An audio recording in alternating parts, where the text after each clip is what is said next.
Nggak bisa kalau hari ini. Besok ya. Urusannya apa?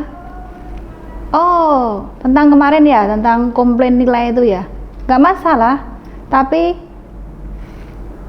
aduh, habis. Chargernya mana ya?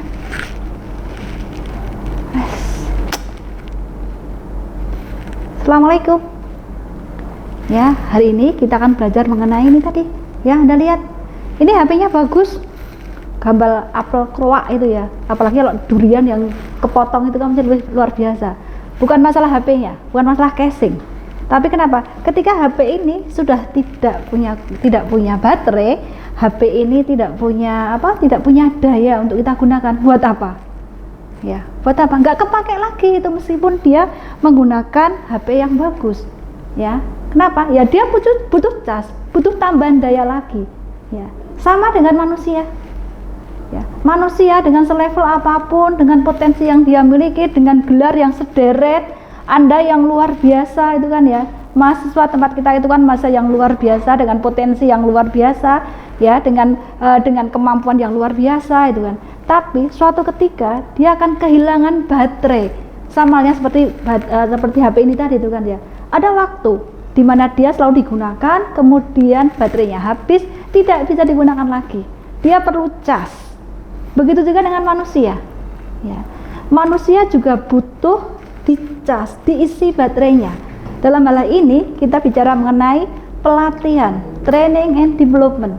Ya. Nah, sekarang kita akan masuk ke materi training and development ya, dalam rangka untuk membuat manusia yang punya potensi yang luar biasa itu benar-benar bisa kita berdayakan dengan maksimal ya, kita berdayakan dengan maksimal sehingga kita bisa bukan menggunakan tapi bisa mengoptimalkan ya, mengoptimalkan kemampuan manusia itu untuk mencapai tujuan organisasi.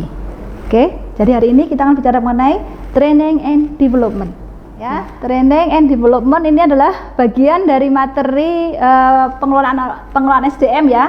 Ketika yang kemarin kita sudah bahas ya, bahwa dalam pengelolaan SDM dari mulai kita melakukan perencanaan, human resource planning harus kita rencanakan, kemudian setelah itu kita ikuti dengan step seleksi ya, rekrutmen dan seleksi. Nah, selanjutnya adalah ketika SDM itu sudah kita berdayakan untuk mengurusi jalannya organisasi, maka dia akan harus kita tingkatkan kemampuannya. Seperti HP tadi, ketika kita sudah menggunakan lama, ada waktunya kita harus memberikan baterai, mengisi ulang agar baterai itu mempunyai dayanya kembali, kemudian baterai itu bisa kita gunakan dengan maksimal. Ya, jadi training and development. Oke, ini adalah gambaran. Kayak seperti apa sih training, seperti apa sih development? Ini hanya contoh-contohnya aja yang bisa dilihat ya. Ini adalah bagian dari bagaimana kita bisa mentraining, bagaimana kita bisa melatih. Mungkin ada yang tanya, loh Bu, itu kan hanya orang yang masuk ke kolam, itu hanya orang mainan. Jangan salah ya, training yang bagus justru adalah ketika kita bisa membuat sebuah pelatihan yang orang itu tidak merasa bahwa dia lagi di upgrading, dia lagi di training, tapi ada sesuatu yang dia dapatkan ya. Hari ini itu kan ya, banyak sekali pelatihan-pelatihan yang dimanfaatkan dengan cara menggunakan outbound. Kenapa outbound dipilih? Karena ternyata dengan outbound orang tidak merasa bahwa dia itu sedang pelatihan. Orang hanya merasa dia bermain-main, tapi ada sesuatu efek, ada sesuatu yang dia dapatkan itu dalam proses training itu. Ya, jadi jangan salah. Jangan hanya melihat training seperti itu hanya bagian dari permainan, hanya refreshing. Ya, enggak. Kalau training itu bisa kita desain dengan baik, kita rencanakan dengan step-step yang hari ini akan kita ajarkan itu kan ya. Nah, maka insya Allah akan dapat sesuatu yang betul-betul bisa dimanfaatkan oleh manusianya sendiri dan organisasi. Ya. Nah, sebelum kita masuk apa itu training, nah ini perlu saya jelaskan dulu ya. Karena training itu sangat berkaitan dengan manusia, ya, dengan manusia, bagaimana manusia itu harus kita kembangkan. Nah, salah satu dasar kenapa seseorang itu perlu di training ya, kalau dalam organisasi itu kan selalu melakukan penilaian kinerja. Nah, salah satu umpan balik dari penilaian kinerja adalah ketika kita mendapatkan orang yang punya potensi yang bagus, tetapi dia perlu mengembangkan dirinya dalam aspek tertentu, maka solusinya adalah training, ya. Tapi sisi yang lain, ketika kita punya tenaga kerja, kita punya staff ya, yang kinerjanya juga jelek ya, maka solusinya adalah bagaimana cara meningkatkan kinerja dia ya. Cara meningkatkan kinerja dia adalah dengan cara meningkatkan kemampuan dia, potensi dia ya. Jawabannya adalah training, jawabannya adalah pelatihan. Artinya apa? Training dengan penilaian kinerja adalah hal yang sangat terkait gitu ya. Jadi kalau saya selalu menyarankan, Bu, kapan sih training harus dilakukan? Ya dilihat dulu gitu kinerjanya seperti apa. Jangan kita melakukan pelatihan, jangan pernah kita membuat rencana pelatihan ya, yang kita mendesain pelatihan tanpa ada dasarnya. Dasar yang terbaik adalah ketika kita sudah mengakses ya, melakukan asesmen terhadap manusia dan ternyata kinerjanya baik, kurang baik, atau kinerjanya biasa-biasa saja. Nah, salah satu solusinya adalah dengan training gitu. Nah sekarang kita sudah mulai masuk ya. Kenapa sih training itu perlu dilakukan? Kenapa sih pelatihan itu harus kita lakukan? Ya, ada beberapa hal, ada beberapa dasar ya, ada beberapa paradigma itu ya, bahwa pengembangan SDM dalam hal ini adalah pelatihan dan pengembangan itu sendiri itu kita lakukan karena beberapa aspek yang mendasar. Yang pertama adalah, kenapa kita perlu melakukan pelatihan? Karena ada ini, ya, adanya tuntutan bahwa konsumen itu pengen dilayani dengan kualitas yang maksimal ya, atau kualitas yang optimal. Hari ini semua konsumen, walaupun dia hanya minta harga yang murah itu kan ya, biasanya kan seperti itu, mau pengen makan apa yang enak tapi murah ya, mesti ada itu kan ya, di tempat dapurnya simbahnya itu mungkin ada, tapi itulah konsumen maunya dia layanan yang luar biasa, layanan yang optimal dengan harga yang minimal itu ya. Mau tidak mau ini hanya bisa ya, customer service paradigm itu hanya bisa tuntutan itu hanya bisa dipenuhi jika ya tenaga kerja kita, sumber daya manusia kita memang sumber daya yang berkualitas, sehingga ketika dia dituntut dengan kondisi apapun dia siap ya. Ketika konsumennya komplain, dia tetap siap karena dia sudah mempersiapkan kemampuannya, sudah mempersiapkan potensinya untuk memberikan layanan yang terbaik bagi konsumennya. Nah, satu-satunya cara adalah bagaimana? Ya dengan pelatihan, dengan mengembangkan tenaga kerja kita yang tadinya nggak bisa senyum, jadi murah senyum, yang tadinya tidak sabar dalam melayani konsumen, jadi sabar dalam melayani konsumen, itu kan ya, yang tadinya melayani konsumen hanya dengan asal-asalan, kemudian dia melayani dengan hati. Pelatihan ya, atau pengembangan SDM. Kemudian adanya fenomena employee retention dan growth ya. Artinya apa? Tenaga kerja sekarang, tenaga kerja yang terdidik, tenaga kerja yang semua itu memang bagus itu kan ya. Artinya apa? Dia punya kemampuan ya, dia kemampuannya itu selalu diasah, karena memang saat ini jarang sekali kok ada orang yang tidak pintar, ada orang yang tidak dapat pembelajaran yang baik, itu kan jarang. Tapi konsekuensinya adalah apa? Biasanya mereka punya tuntutan itu ya. Ketika kita punya tenaga kerja yang punya kemampuan yang baik ya, biasanya dia juga menuntut sesuatu yang baik, Nah ini juga akan solusinya adalah dengan training dan pelatihan itu. Dia nggak mau lagi itu tiap hari hanya kerja, datang ke organisasi, datang ke perusahaan, terus kemudian kerja, terus pulang. Nggak mau lagi seperti itu. Mereka tahu ya, sama seperti HP tadi itu kan ya. Ketika HP ini sering dipakai itu kan ya, walaupun dia kualitasnya sudah oke itu kan ya, tapi ketika HP itu sering dipakai, baterainya akan mati sehingga dia nggak bisa diapa-apakan. Sama tenaga kerja itu juga punya persepsi seperti itu. Ketika organisasi sudah memberdayakan dirinya, emosinya, energinya, apapun yang dia miliki, maka dia juga punya hak untuk di recharge kembali, dia punya hak untuk dikembangkan kembali. Nah itu. Kemudian doing more with less itu kan ya, itu artinya apa? Ya sekarang juga tuntutan semua organisasi, semua perusahaan yang pengen eksis saat ini dituntut untuk bisa melakukan sesuatu dengan sumber daya yang minimal ya. Artinya apa?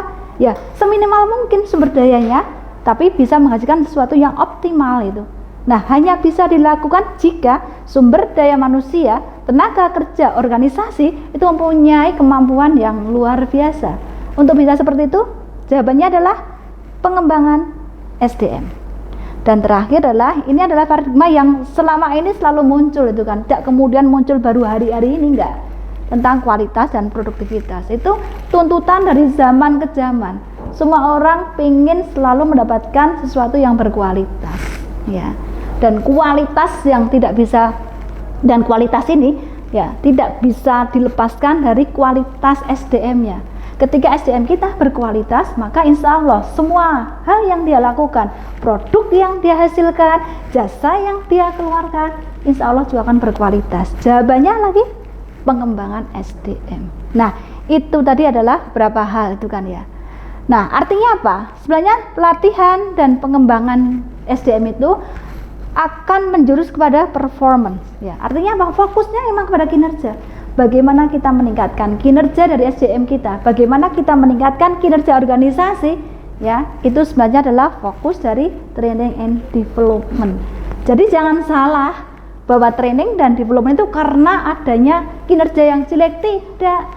Tadi depan sudah saya bilang itu kan ya, kenapa itu kan ya, ada kinerja yang bagus, dia perlu juga dikembangkan. Ada kinerja yang jelek, dia juga perlu dikembangkan atau dilatih. Ada kinerja yang biasa-biasa saja, dia juga butuh itu proses pelatihan dan pengembangan diri.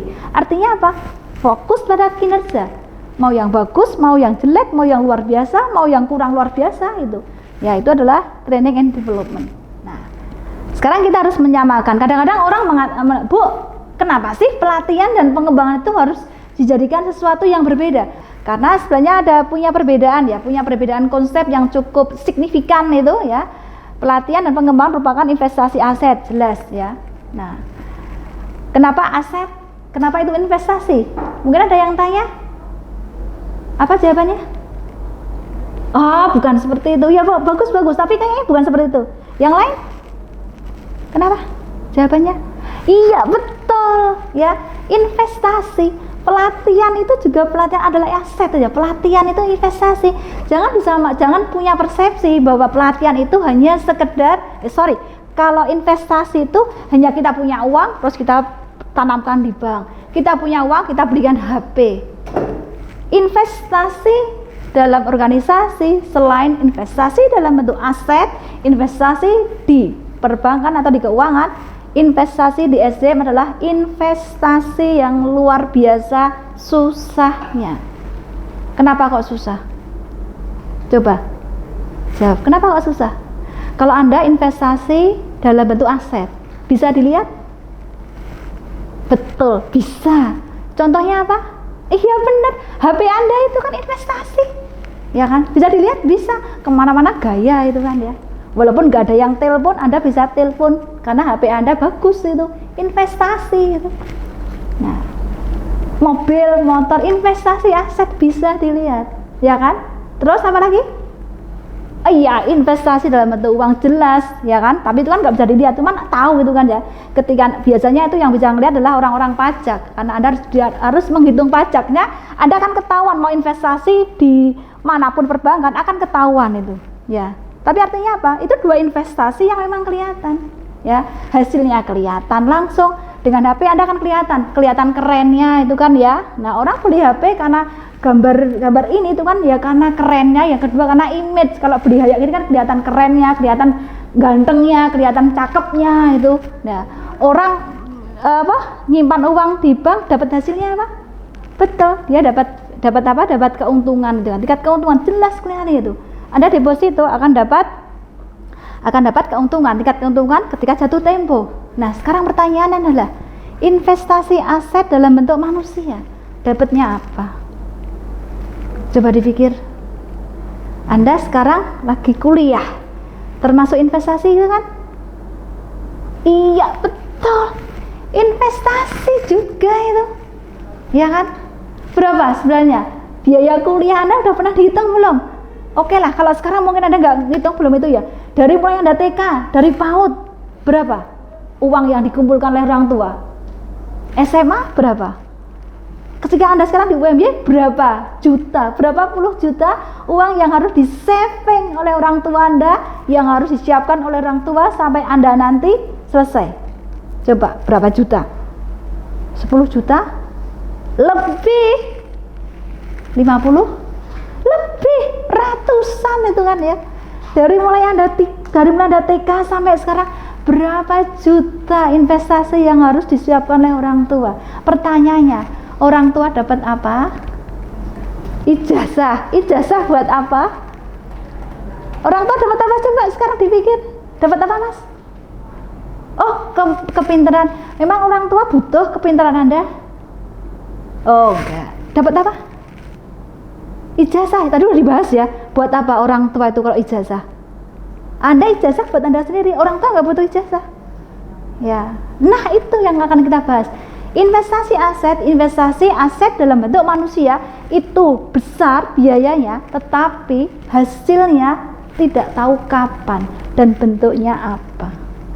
Nah, justru itu ya, tapi justru itu untuk saat ini itu kan ya, banyak organisasi yang sudah paham betul bahwa meskipun investasi dalam bentuk training and development adalah sesuatu yang besar ya, harus besar, itu biaya harus dikeluarkan, tetapi hasilnya belum tahu.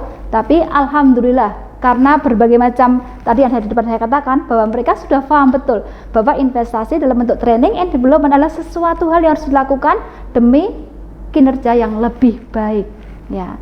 Nah, supaya investasi itu betul-betul bisa kembali dengan baik, kita mendapatkan sesuatu yang baik, tentu saja bukan dalam bentuk fee, dalam bentuk agio, itu kan bukan ya, dalam tingkat keuntungan tidak. Sesuatunya itu justru sesuatu yang itu membuat organisasi jadi lebih baik ya. Nanti akan kita bahas selanjutnya. Nah, dalam pelatihan dan pengembangan ini itu kan ya, yang merupakan bentuk-bentuk dalam investasi investasi aset organisasi di SDM itu ada dua, pelatihan dan pengembangan. Bedanya di mana?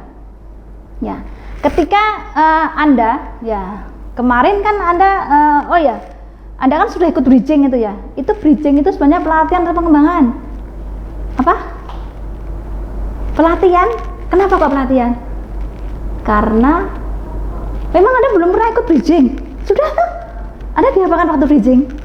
Anda kan diberi beberapa hal, diberi beberapa materi yang bisa Anda gunakan untuk bekal Anda ketika kuliah itu kan ya. Jadi itu pelatihan atau pengembangan? Pengembangan apa pelatihan? Jangan pilih dua-duanya, pilih salah satu. Pelatihan atau pengembangan? Oke, pelatihan ya.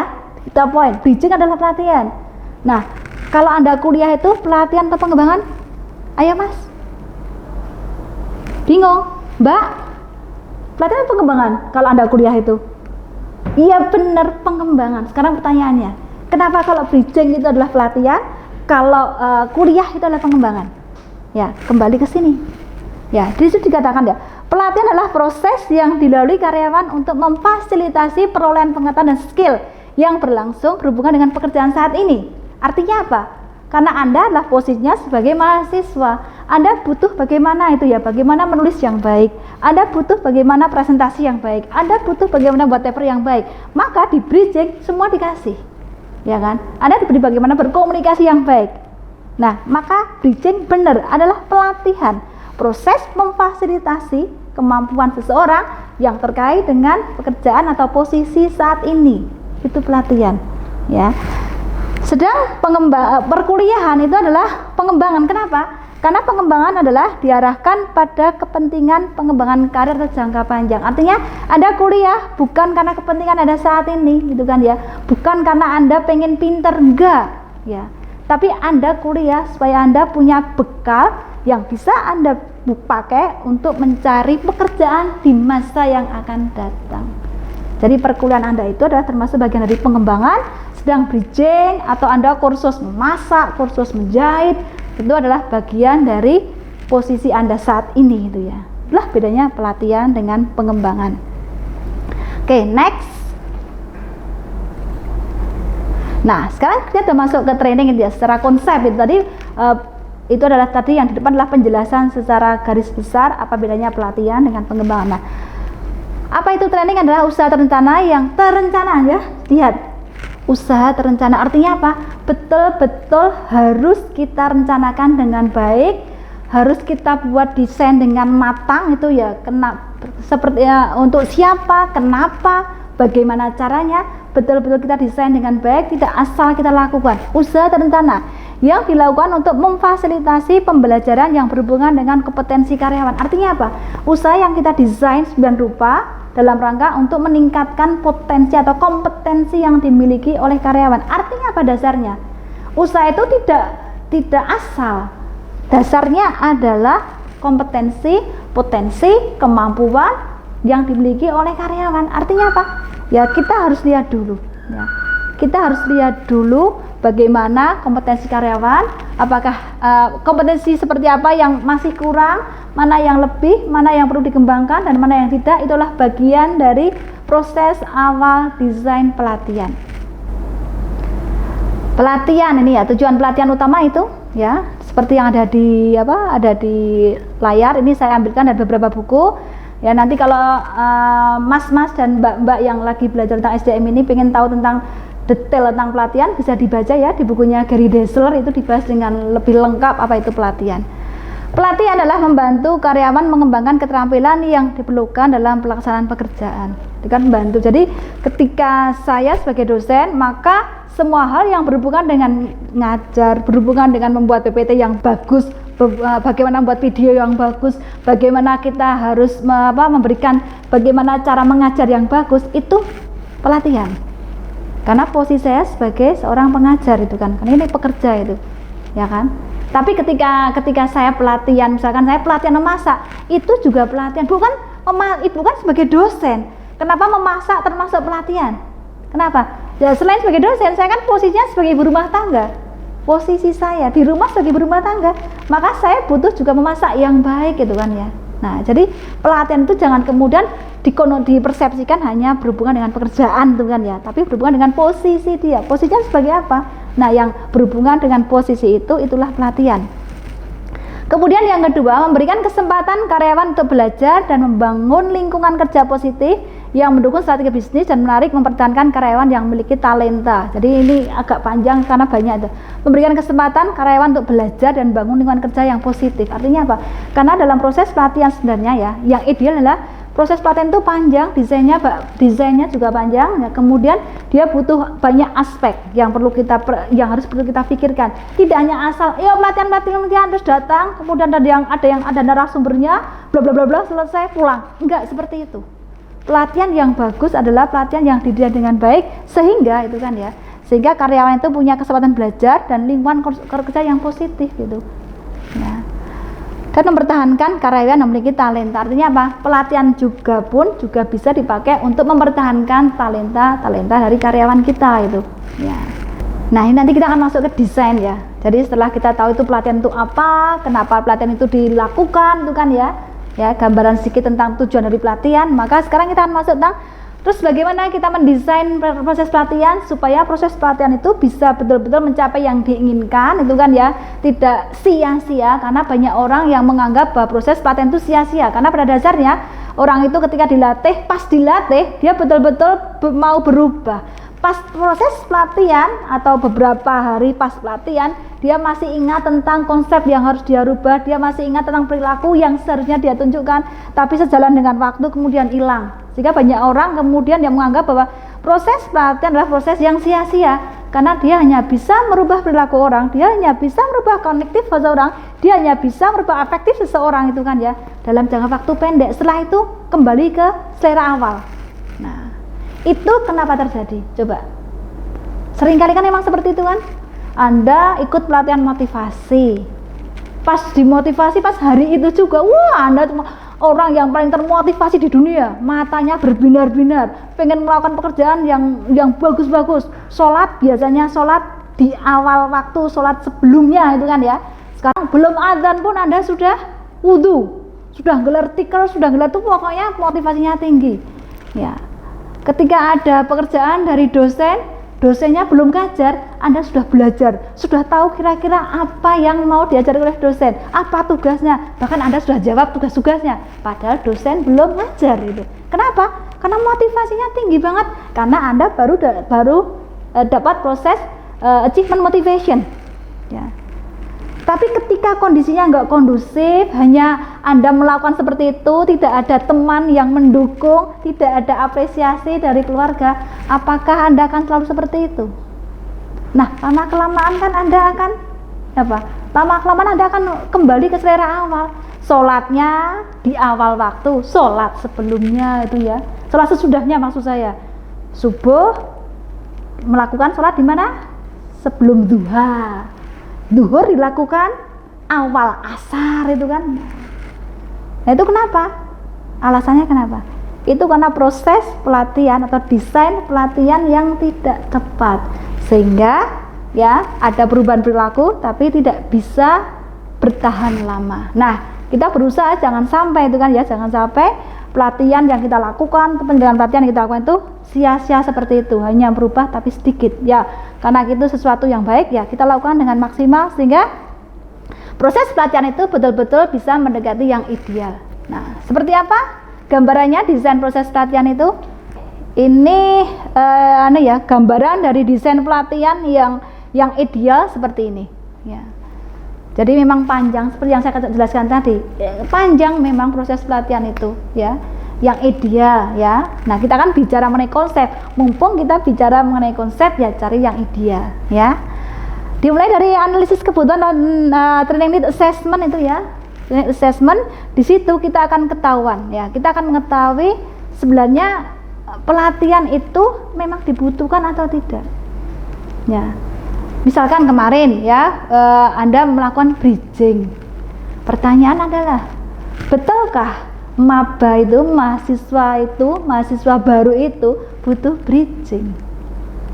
Dalam bridging di sana ada berbagai macam pelatihan ya, pelatihan di kelas, kemudian ada outboundnya. Pertanyaan adalah, benar nggak mahasiswa itu butuh pelatihan komunikasi? Benar nggak mahasiswa itu butuh pelatihan mapping? Betul nggak mahasiswa itu butuh pelatihan kepemimpinan? Nah, itu, analis kebutuhan atau training need assessment itu dalam rangka untuk menjawab pertanyaan itu. Jangan-jangan ya pelatihan yang kita desain itu adalah sesuatu hal yang memang bukan kebutuhan itu, hanya karena organisasi lain itu kan ya, karena prodi lain melakukan bridging, kok manajemen nggak bridging ya, aneh ya. Itu berarti bukan desain pelatihan yang benar. Nah dalam analis kebutuhan, pertanyaan itu harus kita jawab ya. Ada banyak aspek itu kan ya, ada aspek organisasi, ada aspek personal, dan ada aspek tugas. Kemudian setelah kita tahu bahwa pelatihan adalah sesuatu yang memang benar dibutuhkan, kemudian apa topik pelatihannya apa sudah tahu itu kan ya, siapa yang mau dilatih sudah tahu, baru kemudian kita masuk ke rancangan instruksional itu kan. Banyak hal yang harus kita persiapkan. Ada objektifnya apa ya, ada meaningful materialnya yang dibutuhkan apa, prakteknya yang harus dilakukan apa, kemudian komunitas pembelajaran artinya bagaimana dukungan ya, karena dalam proses pelatihan kita kan butuh lingkungan yang kondusif, butuh lingkungan yang betul-betul mendukung proses pelatihan itu sendiri. Seperti halnya Anda kuliah lah, ketika Anda kuliah Anda butuh komunitas yang mendukung itu. Ketika Anda kuliah dalam tempat yang tidak kondusif mesti juga susah.